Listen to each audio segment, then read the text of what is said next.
Heureuse de vous retrouver aujourd'hui dans ce rendez-vous de l'information à la une de ce mardi 17 juin. 312 041 élèves ont été admis à l'épreuve du BEPC, des chiffres qui sont en hausse par rapport à la dernière session. La Côte d'Ivoire a perdu environ 90% de son couvert forestier au cours des 60 dernières années. Le gouvernement envisage de reboiser, des détails dans ce journal. Et les familles endeuillées par le crash du vol Air 171 d'Air India se préparent à enterrer leurs défunts, un processus pour lequel ils peuvent compter sur un charpentier qui, vous le verrez, croule sous la demande de cercueil. Bienvenue dans le 7 Actu. 51,41%, c'est le pourcentage de réussite de la session 2025 du BEPC, soit une hausse de près de 10% par rapport à l'année précédente. Le chiffre a été annoncé dans la matinée par la directrice des examens et concours que l'on écoute à présent. Pour cette session 2025 du BEPC, suite aux délibérations, ce sont 606 922 candidats qui se sont effectivement présentés dans les 1006 centres de composition répartis dans nos 41 directions régionales. 312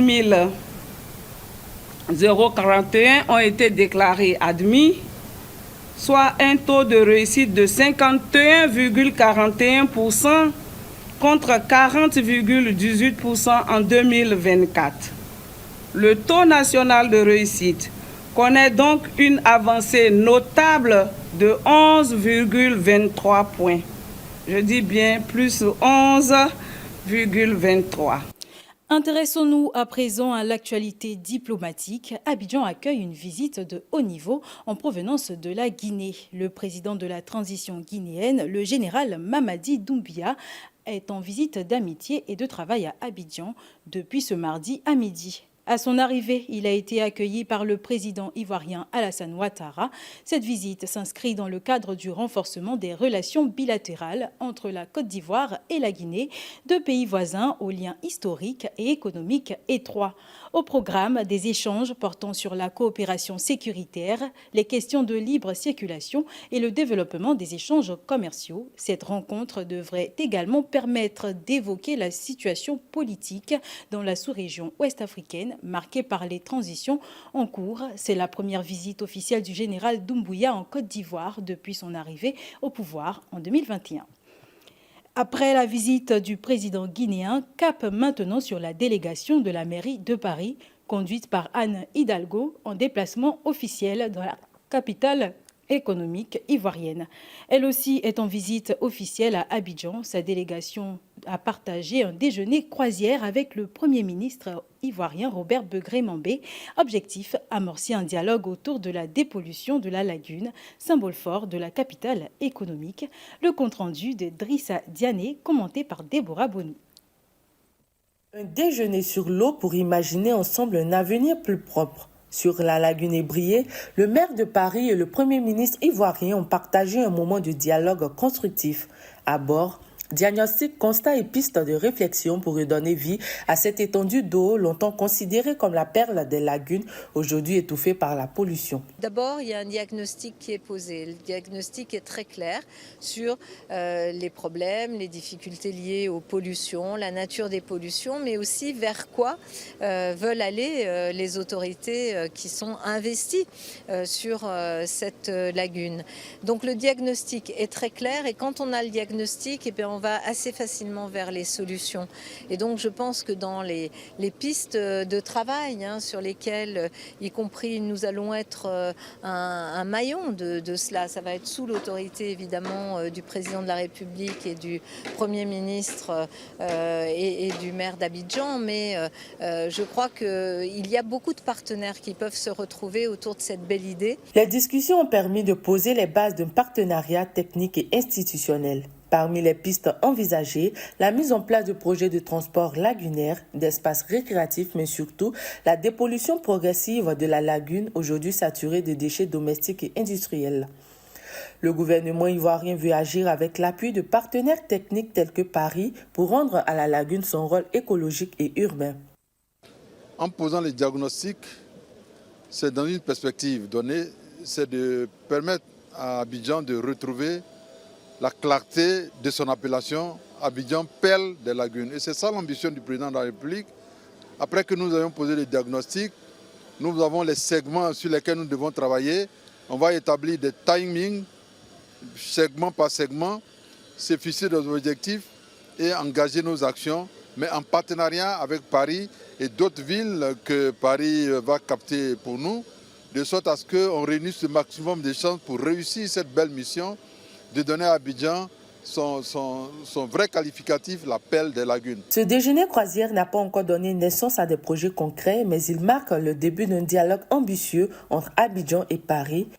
Préserver la lagune et briller, c'est protéger un des symboles d'Abidjan. Mais l'action environnementale va plus loin. Et en cette journée mondiale de la lutte contre la désertification, attardons-nous sur cette initiative. L'État de Côte d'Ivoire a mobilisé plus de 90 milliards de francs CFA pour le reboisement d'environ 140 000 hectares de forêts classées et de forêts rurales dégradées. L'information a été communiquée par le porte-parole du gouvernement, Amadou Koulibaly, à l'issue du Conseil des ministres le 4 juin 2025 à Abidjan. On écoute le porte-parole du gouvernement pour plus de détails.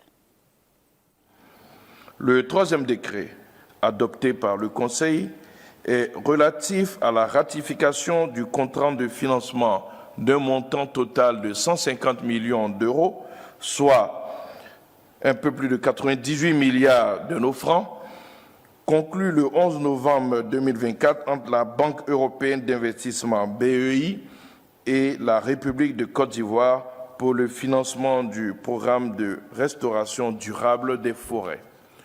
L'objectif du programme est de soutenir les initiatives en cours pour la protection et la préservation des forêts classées et des forêts rurales dégradées.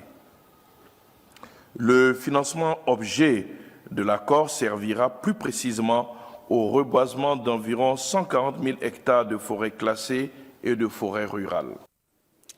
Et justement, pour développer le sujet des initiatives dans le sens de la lutte contre la désertification, Mame Gueye recevra comme invité dans cette info le soir l'artiste musicien ivoirien Siro, président de la fondation Yes. Rendez-vous à 18h30. Et pendant que des efforts sont déployés pour assainir nos espaces, l'actualité internationale est marquée par un drame. Nous vous emmenons en Inde, dans la ville d'Ahmedabad, endeuillée par un terrible crash aérien. Alors que la ville pleure encore cet événement, c'est le cœur sur la main qu'un charpentier, occasionnellement fabricant de cercueils, s'est porté volontaire pour combler la demande. Le récit d'Ashley Duprat. Dans son atelier d'Ahmedabad, Nilesh Vaghela ne voit plus le temps passer. Les yeux rougis par la fatigue, cet ancien chauffeur de pousse-pousse de 47 ans, fort de ses souvenirs lointains, s'est porté volontaire pour fabriquer des cercueils. Je n'ai jamais eu une telle demande. Quand j'étais petit, il y a eu un crash en 1988 au même endroit qu'aujourd'hui. Mais j'étais petit. Et depuis que je travaille dans ce secteur, c'est la demande la plus forte que j'ai jamais reçue.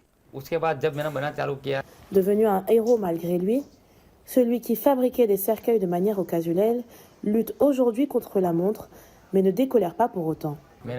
J'ai donné 100 cercueils, j'en ai gardé 40 à 50 prêts. Je les donnerai quand cela sera nécessaire. Les autorités m'ont dit de les garder prêts, ils en auront besoin. J'ai dit d'accord, mon travail se poursuit donc.